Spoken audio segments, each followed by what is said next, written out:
vos souvenirs lors de cette avant-première, on peut dire que je peux donner chez vous à Didier-le-Bac. J'y ai pensé très tard et puis d'un seul coup je me suis dit mais pourquoi pas le faire ici puisqu'il fallait que je redémarre mon spectacle, 50 ans d'imitation, donc putain 50 ans, imitation et chanson, hein, donc j'ai fait un peu les deux. Les gens me connaissent plutôt en tant qu'imitateur, je pense. Et puis voilà, donc j'ai commencé il y a 50 ans pile poil, en 73, avec un premier multitube qui était un medley des chanteurs de l'époque que je voudrais vous faire écouter maintenant. Qu'est-ce qui me prend? Je me sens soudain tout drôle, comme si j'avais envie de jouer tous les rôles. Tiens, bonjour, salut, dis-moi comment tu vas depuis le temps que l'on ne s'est pas vu. Tu sais, crois-moi, je ne t'attendais plus.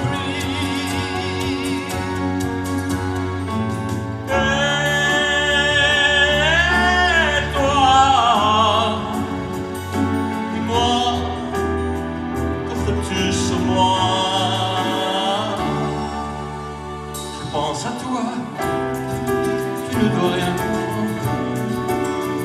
Tu dois être abattu, terriblement déçu. Alors viens, laisse un peu tomber tes poupées. À ton âge, il faut s'en aller. La vie, tu sais, ça s'apprend au dehors.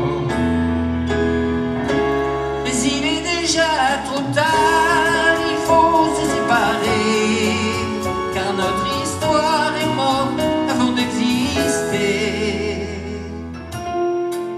Faut pas pleurer comme ça demain. Dans un mois, tu n'y penseras plus. Faut pas penser, pleurer comme ça. Aujourd'hui, c'est pour toi que nous sommes venus. Tu sais, pleurer, ça sert à rien. Laisse un peu dormir ta peine dans un coin. Oh, c'est dommage, on n'a pas toujours les mêmes idées sur les choses de l'amour. Alors adieu mon cœur, adieu mon bébé chanteur. Voilà, ça c'était les premières voix de mes débuts en fait, et puis c'est vrai que j'espère que vous en avez reconnu certains, parce qu'il y en a qui sont encore parmi nous, heureusement, et puis d'autres qui ont disparu malheureusement. Bien sûr, on a Stéphane Bern qui voudrait dire quelques mots. Oui, bonsoir. Je suis très heureux de pouvoir vous présenter Yves Lecoq, et notamment j'étais un peu perturbé récemment par le couronnement du roi. Et je voudrais quand même parler de ce futur roi de l'imitation qui a débuté rue de la Chaise, chez sa grand-mère, la baronne du Bois de la Vigerine et Gilliard, d'origine belge, et qui lui a fait apprendre un petit peu la fantaisie, les chansons. Elle lui faisait écouter sur son gramophone à manivelle des chansons d'Henri Salvador, vous imaginez. Et alors donc ce petit Henri, eh bien ce grand Henri, l'a suivi tout le temps, le long de sa carrière, il était dans son plus grand supporter. Alors aujourd'hui, je voudrais demander, il y a un secret d'histoire. Je ne sais pas si vous êtes au courant, mais on prétend que Kylian Mbappé serait peut-être un des fils d'Henri Salvador. Vous savez, il en a pas mal de cachés. Alors je vais lui demander directement ce qu'il en pense. Kylian, qu'est-ce que vous pensez de ce bruit? Ouais, je dirais que c'est vrai qu'en tant que tireur, on a un peu les mêmes aspects avec mon demi-frère, celui qui serait mon demi-frère, Jean-Marie Perrier, hein, puisque lui il est caché, mais tout le monde le connaît. Alors pourquoi pas, mais je pense qu'il faut faire un test. C'est vrai que Henri a fini aussi tard que j'ai débuté tôt, alors pourquoi pas, c'est possible. Alors je propose ce test. On va écouter Henri chanter, enfin sa chanson, hein, parce qu'il n'est plus là non plus, malheureusement. Sinon j'entendrais son rire dans la salle.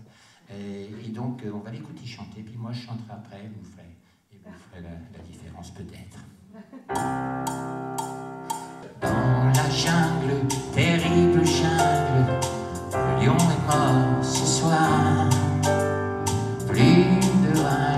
plus de carnage, le lion est mort ce soir. Oh oui, oh oui, oh oui, oh oui, oh oui, oh oui.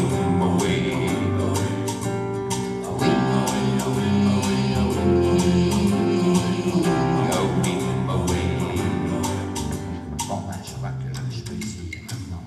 La jungle du foot qui flingue, Kylian est né un soir. Aucun joueur qui, tranquille, ne dorme, Kylian est né un soir. Oui,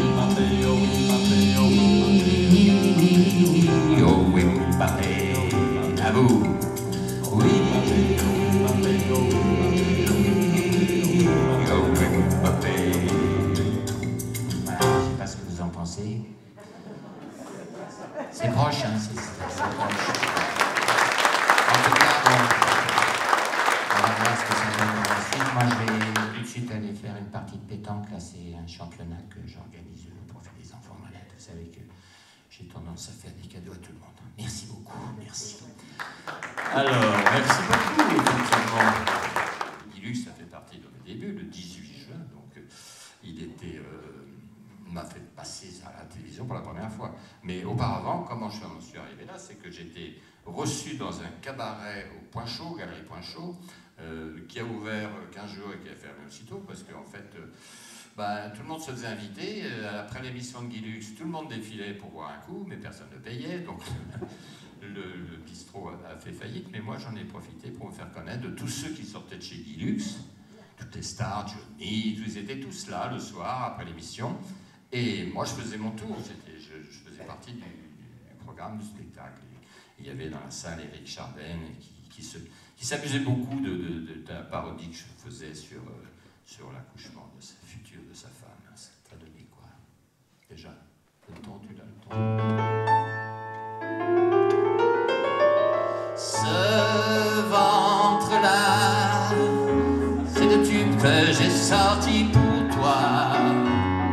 Ce ventre-là, je l'avais composé dans tes draps, toi dit. Ce ventre-là, c'est un beat qui a fait un tabac.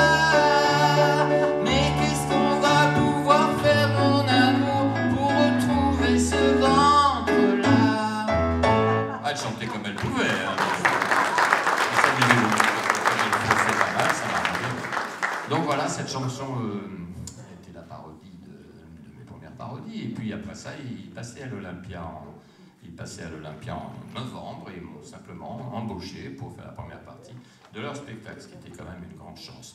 Donc Guy Lux, de son côté, eh bien lui, évidemment, il faisait aussi partie des invités et il m'a lancé, donc il m'a permis de faire une télévision, à l'époque, ma première télévision. C'était en direct, mais j'étais un peu ému, mais je l'ai faite quand même.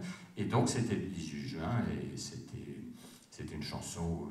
On va écouter Guy Lux, tiens. Eh bien, mes chers amis téléspectateurs, 3 fois bonsoir, 3 fois merci de nous faire l'amitié d'être aussi nombreux pour cette émission. Guy Lux, la vedette qui monte. Et bien sûr, nous avons ce soir un invité spécial, Claude François. Alors, Claude François, vous le savez, il est un peu en retard, mais c'est pas grave, on va quand même essayer de le remplacer au pied levé par un jeune imitateur qui l'imite à sa manière. Donc, on écoute Yves Lecoq.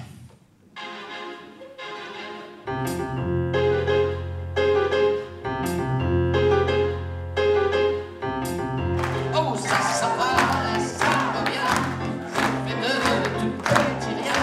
Ça se chante, ça se danse, ça se retient comme une chanson populaire. On sait comme un refrain, ça vous glisse entre les mains. Ça se chante, ça se danse, ça se retient comme une chanson populaire. On fait un cœur tout neuf, ça vous accroche les ailes blanches dans le dos. Ça vous fait marcher sur des nuages, et c'est reparti aussitôt. Ça s'en va et ça revient, c'est fait de tout petit rien. Ça se chante et ça se danse et ça revient.